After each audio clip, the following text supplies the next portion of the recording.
Good evening, everybody. Welcome to another episode of the Pits of Motor Chaos. This is your host, Dave. I got line special guest, front engine dragster driver Chuck Baird. How you doing, Chuck? Good, sir. How are you today? Not bad at all. Nice warm day today. Yes, very much so.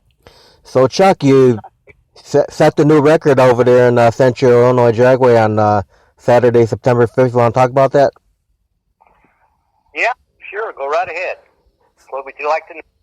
No, what was your speed for that record? Well, we've actually run faster than that. 2 weeks prior to going to Central Illinois Dragway, we was at St. Louis, and we run 355 down there at 231. Actually, 230.9 is what it actually ended up being. So that's close enough to 231. And then we went up to test at Havana, and we duplicated the time and close to the same mile an hour. We run almost 229 up there. The biggest thing, the difference was the air was a little bit worse at St. Louis, so we had to do some things to the timing and the blower to run that fast. So, it was really two extremely good runs for us. We just keep progressing a little bit every time we go out. Unfortunately, we haven't got to run as much as we'd like this year just because of all this virus going on. Yeah, it's been a crazy year, Chuck. It's been unfortunate for everybody. Thank goodness that, everybody's got to do at least something, good, bad, or indifferent. How's that? Yeah, everyone's saying let's just get rid of this 2020 year and move on to 2021. Hopefully everything will be good next year. Yes, I agree with you very much so on that. It's disrupted everybody's lives in every walk of life this thing has. So all we can do is hope it gets better. Yeah. Don't just think negative. Yep. So what was the previous track record for Havana? I know the mile an hour was 206, and I don't know exactly what the ET was, whether it was a 69 or a 71. I just honestly don't know. Now I think that was the jet car, wasn't it? There again, I don't know that either. Yeah, I was reading. I really don't know. I was reading something about a black Ice Jet Dragster, I believe. Oh, okay. Yeah. Yeah. This car here has been a very good car. It's a brand new car this year. It was built by Scott Bowen, and I took him my old chassis and told him I want some changes built. I wanted it to be built heavier, stiffer, and all that stuff. And then we come home, put the body and the paint, all the hardware stuff in the car, and it's the first run the car ever made. It went 368 at 229, the very first run on it. Wow. So at St. Louis, and the biggest thing that we've had, fortunately, this year is the air has been bad. It's usually around 3,200 feet to 3,600 feet, anywhere from 110 to 125 water grains. And that has kind of helped me personally learn to tune on this car, because it makes so much power that there's just can use it. And with the bad air, it's kind of been a crutch. It's not as violent as it could be. We've got a race this week, or an exhibition race coming up this weekend, and looks like the air is going to be, I can imagine, probably extremely well, and I'm kind of scratching my head what to do with it, because the last thing that I want is not to be able to put on a show for the kids and the fans up there, because me being an old bracket racer and coming from a country background, that's half the reason that I like to do this, is because I'm just about as commonest person as it comes along. Right. So you got yourself a good dragster there, huh? Yep. Yeah, it's pretty bad. I drove my alcohol car and set 11 world speed records, mile an hour in ET with it. And this thing here, the way it runs on the other end, it makes that alcohol dragster look like a pup. So it's a lot of fun, but it's a handful. You know, that's the biggest reason, you know, I tell everybody they quit running these cars in the early 70s because they're so dangerous, you know, from the fire and the explosions of all the stuff in front of you and this and that. So, you know, it's driving one of these cars as fast as we're going is just not for everybody, you know, which is fine, you know, but it sure is fun. Okay, I'm on the Wild Side Racing page on Facebook looking at a post that Tina had shared of Dan Rick's post. It says he went back in the archives and did some checking, and June 23rd, 2013, the black Ice Jet Dragster went 365 at 216 miles per hour. Then on July 4th, 2014, Don Watton ran a 366 in a pro mod. And then you blew that track record apart with your 355 at 228 miles per hour. Yep.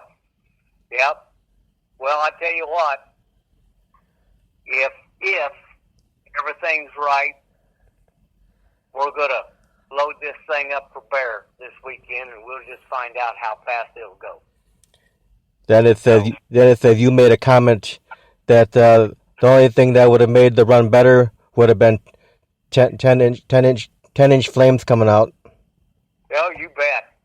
Yeah, that's pretty neat about driving one of these things. You know, when you hit the accelerator and the way the headers are made on the front motored car versus a funny car, I mean, they're right next to the car, and you've got tunnel vision driving this thing.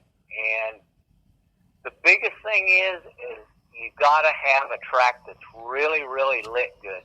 Because if you've got a track that's like where it's lit underneath one light and then it's kind of dark and that, your eyes can't focus quick enough to drive through the thing because you don't know where you're at.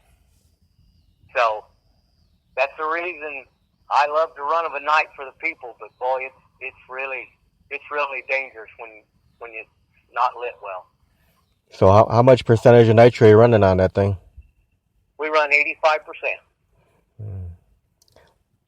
That's what we run on it. And we don't turn the blower very fast. We've really snuck up on this thing, and Tom Conway and him's been buddies for way back, and he's a guru at this stuff. But he's never tried to help anybody that's got anything just quite like this. You know, it's a 1471 blower with a small pump and only one magneto in it. We have no clutch management, no fuel management, nothing on it except how we tune it. So it's not real forgiving. You're either a hero or you're a zero real quick. Yeah. So let me rewind the clock with you, Chuck, and let's go back in time and find out, how did you get into drag racing in the first place? Well, I grew up on a farm, and I still farm today, but my dad had race horses. And I got started riding horses and racing flat track horses when I was young. And still did a little of that after I was 16, but when I got 16, I actually started going over here to Springfield to the local drag strip in Alton and running my street car and stuff. And did that for a while, you know, and of course I went to the service for a while. And when I came back, you know, I've always been in the body business and a custom painter for 50-some years. So we showed cars, but we still kind of street raced a little bit, and when I mean street raced, it's nothing like people talk about today. It was just plain old good old street cars. You put a camshaft and a bigger carburetor and all this stuff on it.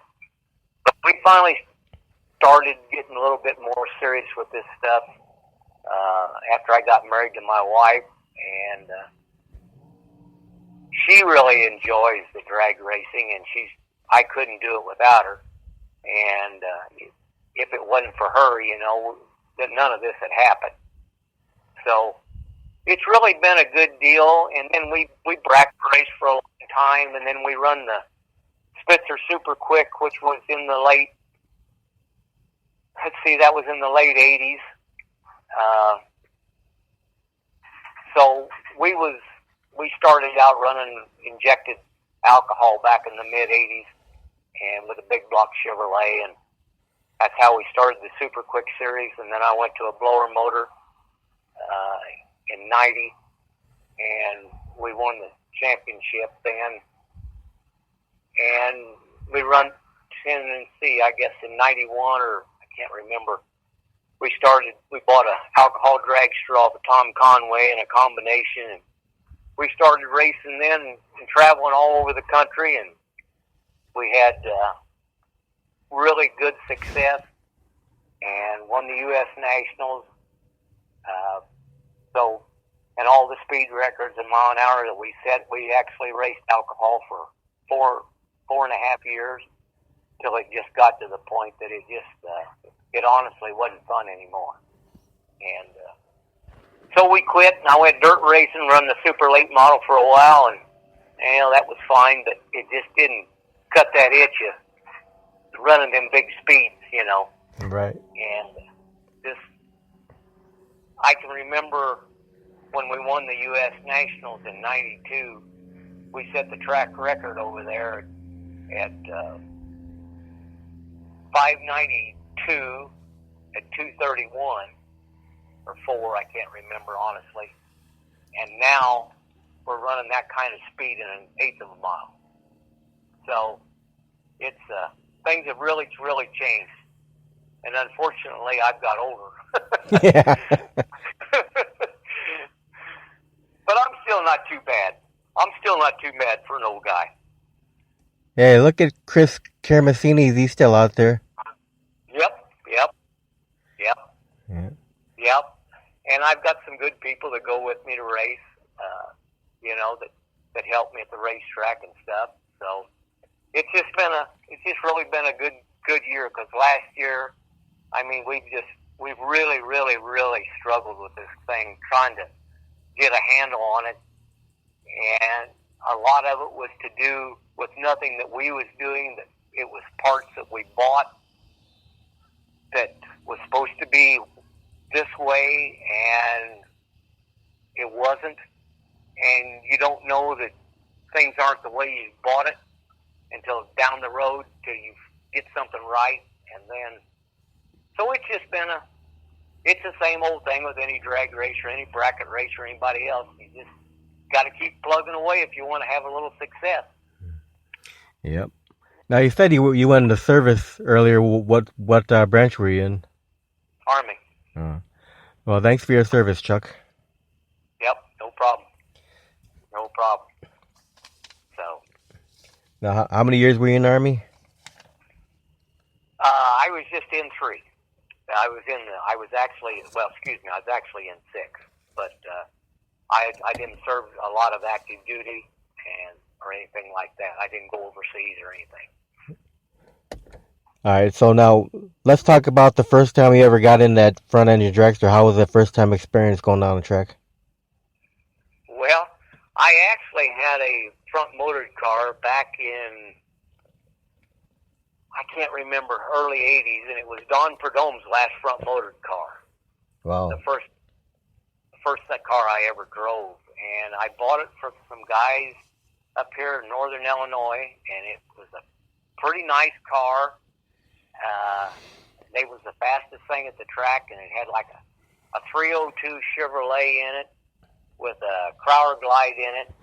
And I went and I bought that car. I bought the car running, and the trailer for $3,200 back then. Wow. And that was my experience with a front motored car. That was really the first thing that I ever drove that really had any kind of zip to it. You know what I mean? Yeah. And that was a true race car. And but I've had so many race cars down through the years. I've had Aldards and injected Aldards, and I had a funny car once that I drove. Well, I had two of them actually. I drove for a while. I just I'll drive anything that I think will really go fast. How's that? So jumping in the dragster was a piece of cake for you? No. After having that alcohol rear motored car, and I got in this thing, I thought I didn't know how to drive anymore. That rear motored car was so forgiving and all the stuff, and you get in one of these things and straddle that rear end and get in there and step on the pedal, I'm telling you what, it ain't nothing. There's a lot of people just look at it and say, I wouldn't even get in this thing, But, just whatever you like, whatever grips your trigger. Yeah. So now, who are your crew members that keep this car running? I've got a friend of mine right here in town, Todd Music, young man, and I've got Carl Hewells from Bartelsville, Illinois. Carl runs a business called Carl's 4-Wheel Drive. Carl's not quite as old as I am, but both of my guys are super guys. I mean, they show up, they don't complain. The one thing Carl's always been a racer, and Todd has. And Carl, he's won some national events and everything. They didn't realize how much work one of these things was, and how much clutch dust and oil and grime. And I mean, we take immaculate care of our stuff, but I mean, this stuff is just coated with clutch dust and oil, and you just can't keep it off of it. I mean, you got to clean it every run, or it's just terrible. Now, how about your wife Tina? What's her duties with the car? Well, she takes care of all the book work here at the track and all the weather stations, and takes care of that and telling me what the air is. Of course, she gets me in the car and she backs the car up, and she's a pretty smart cookie. Let me tell you, these people can stand on it takes all of us to make it go. I mean, it really does. So everybody's got to work together and have the same goal. And that's one thing about the people that I've got. They all have the same goal. They want to, just as long as, nobody gets killed in this thing, they're happy. Yeah. Safety first. Yep. And you got to throw some of that out the window when you drive one of these things. So. Yeah, you got to have a good crew behind you.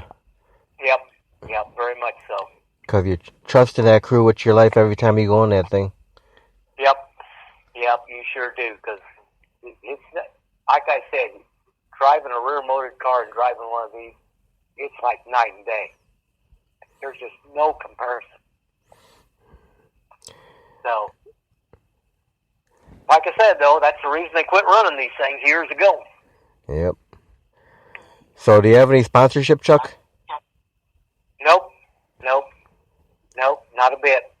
Just the Chuck. Carl helps me. Huh? I said just the Chuck Baird pocket. Yeah. Excuse me. We've never had any children or any family like that. So, it's kind of let us do things that most people couldn't do because they've had a family and they didn't want to take it away from their family, and we never had to go through that, So, I guess kind of racing's been our family and the people around us. So after all these years of drag racing, what still keeps you passionate about it? Well, I really think this last goal that we've kind of done has been a big step to us. It may not mean anything to anybody else, but it's excuse me. It's been a big deal to us to run as fast as we have, and this is a coast to coast deal. When we run that deal at St. Louis, I mean, it was coast to coast in one day, and they had wrote an article on it and put it on the internet that we had run the fastest pass by any front motored car ever run in the United States. So mile an hour and ET, and not by just a little bit. So there's been a little bit of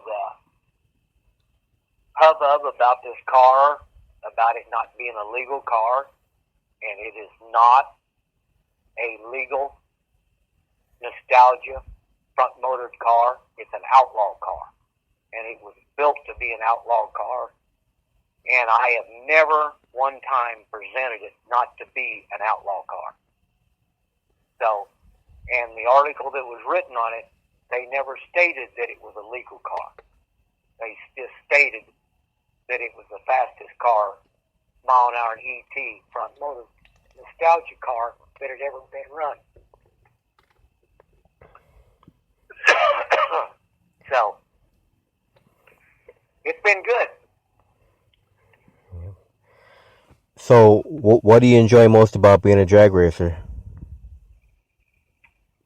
Oh, I think it's the people. Whenever, like I said, I come from the bottom. Right. And that's the people that race today that are bracket racers, and kids that are running the juniors, cars, dragsters. Them are the people that I still feel that I am today. So, them's the people we race for. Yeah, all the drag racers tell me it feels like one big family in drag racing. Yep. They either like you or they hate you. How's that? Yeah. There's not much in between. How's that? Now, is there anything that you hate about being a drag racer? Oh, I'm sure there's some things, of course. The money end of it, of course, everybody wants to run as cheap as possible. I don't think anybody just wants to throw their money away and have nothing to show for it. And we've all been there to where we've done something and raced and have nothing to show for it. I had a older gentleman that used to go racing with me, and he was a Detroit engineer. And we was at Topeka, Kansas in the mid-'90s with the alcohol car. And we was in the final. And we left and we went down through there, and just before the lights, I felt that thing shudder. And I thought, boy, this ain't good, but I ain't lifting. So anyway, we won. And here comes the crew comes down to get me, and he's in there, and they seen the smoke come out of it when I shut it off down there. And I said to him, his name was Dewey Mewing. I said to him, well, that ain't good. That's going to be about 10 grand probably. He says, well, you got to look at it this way. You could have been second and still cost you 10 grand. So there's always a bright side. How's that? Yeah. So now, if you were able to have your fans remember one thing about you, Chuck, what would you want that one thing that they remember to be? Oh, gee. I don't know. I guess I just want them to know that I'm the same as I used to be when I started. Just like them kids in the junior dragster or whatever like that, you know. They've all got to have a goal. And sometimes you have success and sometimes you don't. So, you know, it's not always rosy. But I still think a lot of everybody. All right. What drag racers were some of your biggest influences? Let's see here. Probably Tom Conway. He's out of Oklahoma. He was a three-time world champion. Never got a lot to say. He just, he's always one of them guys he's so smart when it comes to the fuel system and the electrical end of the car that his knowledge is just endless. I mean, he's a guy that tunes on top fuel boats, top fuel dragsters, and pro modifieds, and fuel alders, and you know, injected nitro cars, NHRA. I mean, his knowledge is endless. So he's been the biggest inspiration for sure. Now, how about guys like Big Daddy Don Garlits? Oh well, there'll only be one of them ever. You know, there'll be the rest. Everybody else just kind of holds a back seat to him. You know, he was the first to do just the dadgum near everything. So he'll always be remembered. You know, he's quite a gentleman. Yep. All right, now, what are some of your favorite tracks to run on? Well, I really don't have any tracks that per se that I really don't like. I mean, St. Louis International is a really nice place, and Tulsa, you know, and Indy, and of course, then the smaller racetracks. I really, really enjoy going to the smaller racetracks. The only problem that we got with some of the racetracks that we go to, they don't have enough stopping area. So, you know, there's some places that we just can't go. But, you know, there's places that would like for us to come that we just can't, you know. So, it takes a lot to stop this thing, you know. It just, the G-force on this thing, when it gets to 330 feet, is almost the same as it left the starting line. And it pulls, like I said, versus an alcohol car, it makes that alcohol car look like a puppy, you know. So you just got to be careful where you run it. Just got to have plenty of stopping area. They're all good tracks, but it comes down to stopping. All right, now when you're out there on the track at the starting line, do you have any pre-race rituals or superstitions? No. It takes a lot to get me out of my mindset most of the time. You know, I've drove long enough, and I'm always trying to be on guard for this thing, trying to not go where I've got it pointed, and so just got to be careful with it. Now, is there a lot of preparation that goes into getting that dragster ready for a weekend?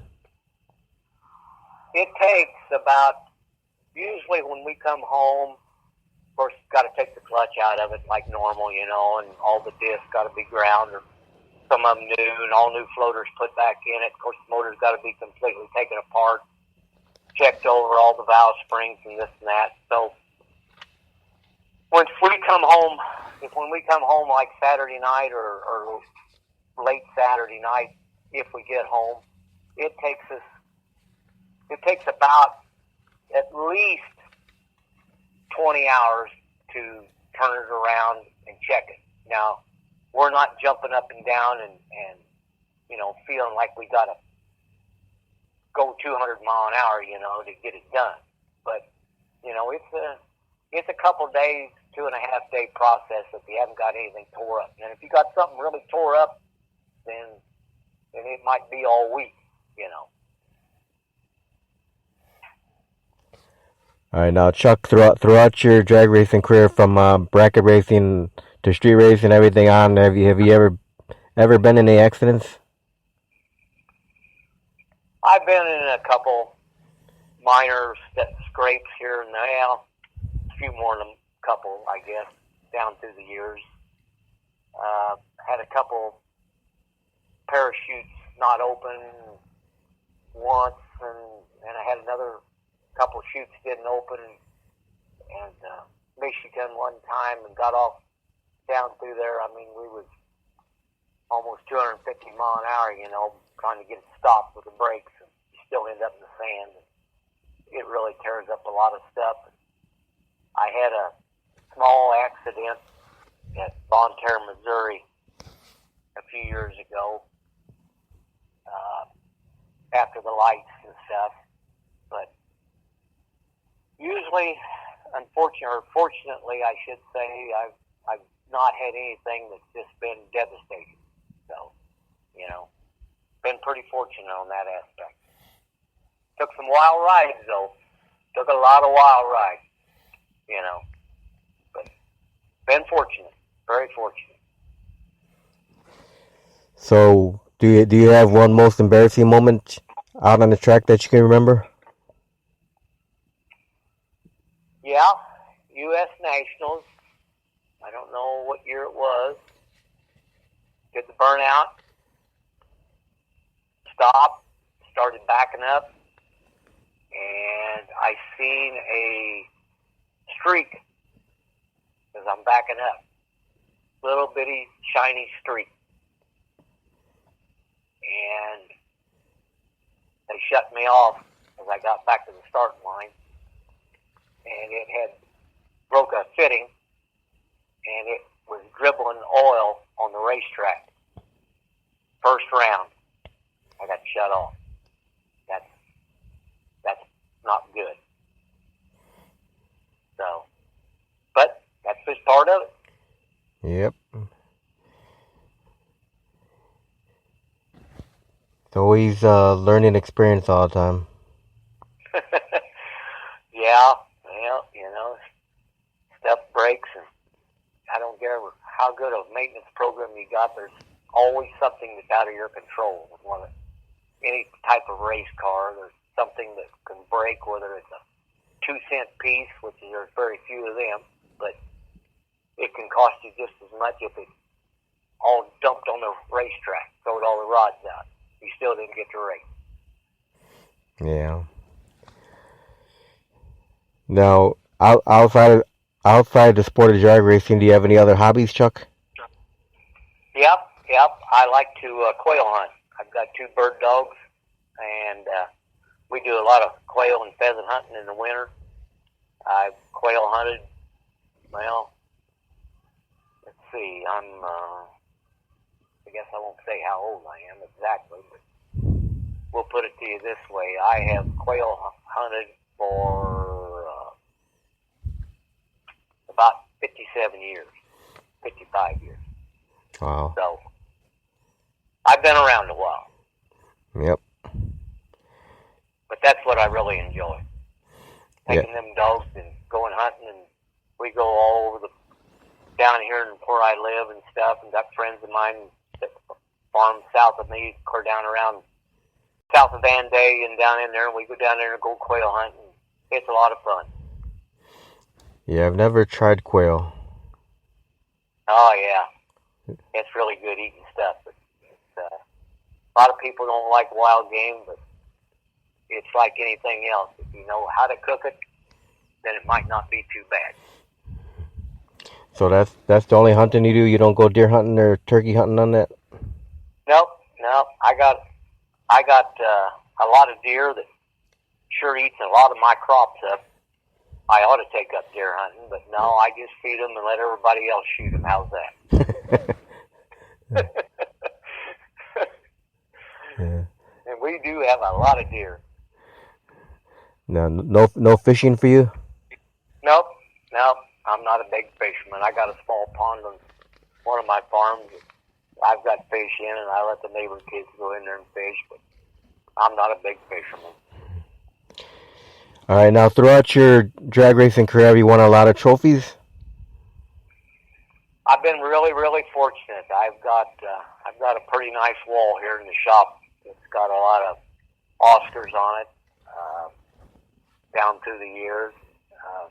A lot of national event wins, points race wins, championship wins from the Super Quick. I've got awards from Carcraft Magazine. We voted Driver of the Year. I forget what year that was when we was running alcohol. But no, I've been very, very fortunate. Very fortunate. If that's one thing about it, I'm blessed to be as fortunate as I have been. Now, if you were able to find a time travel machine and go backwards in the time, would you do anything differently with your drag racing career? Well, I don't know. I really hadn't. I guess if you could have the knowledge, I wouldn't have bought a lot of parts that people told me, boy, if you buy this part, you'll go a tenth quicker, and if you buy this part, or you buy a motor from me, or a converter from me, you're going to be the fastest thing out there, you know. I think that's the biggest problem I think that we've all got, you know. You never know what to buy. So all you can do is just buy something you think's right. If it's right, it's right. If it's not, it may be just like the last one you had. You got to still buy another one. Now, do you prefer the quarter mile or eighth mile? I'm an 8th mile racer. I'm a true 8th mile racer. I love the 8th mile. And I used to like the quarter mile, and I'm not saying that I wouldn't run quarter mile still. It's just there's just so few opportunities to run a quarter mile anymore that we just set the stuff up for 8th mile, and it's so much easier on the parts. You know, I can't imagine running this thing on a quarter mile and on what it would eat up, you know. So, yeah, I'm definitely an 8th mile racer. All right, now where do you get all your fire safety equipment from, Chuck? Most of our stuff comes from Simpson and Impact, and we get some stuff from Shroud. Them three are the three major companies that we buy from. Now, if someone's listening to the interview and they're thinking about driving a front engine dragster, what kind of advice would you give that person? Well, I wouldn't discourage anyone from getting in one of these things, but I also think it's how fast that you may want to go would determine whether you want to get in one of these things. And then if you're going to try to run nitro in this stuff, my suggestion is you better have some experience, because it'll hurt you. Now, what would you say is your most memorable, like fondest memory of your drag racing career? Well, it'd have to be winning the U.S. National. It'd have to be. my rookie year that I won it's when I won the U.S. Nationals, and we went on to Reading, Pennsylvania, and of course at Indy we set the track record. We went on to Reading, Pennsylvania. We set the new mile-an-hour and ET record there, and then we won it, and we left there and we went to Topeka, and we won Topeka. We only went to, I think, boy, you have to ask my wife. I think we only went to 5 or 6 national events the very first year that we went anywhere. I think. And we'd done a lot of winning, and the points races we've done a lot of winning. So we was the first car in Division 3 my rookie year to run in the 5 seconds, under 6 seconds. And we did that. And then we was the first car in Division 3 to run in the 80s, 70s, and the 60s, and the 50s. So we just had a lot of good luck, you know. Yeah, it's been a pretty good career for you. Yes, it has. I'm the most fortunate person that and I tell that to everybody. I just been blessed. Yeah, and you're blessed to have a good wife to support you. You bet. Couldn't do it without her. Yep. So now, if people want to follow you and see where you're going to be going, what would be the best way to Wild Side Racing page on Facebook, the one your wife runs? Yep. I'm not smart enough to even get on that computer and even turn it on. Yeah. So you don't have to. If he looks busy, he'll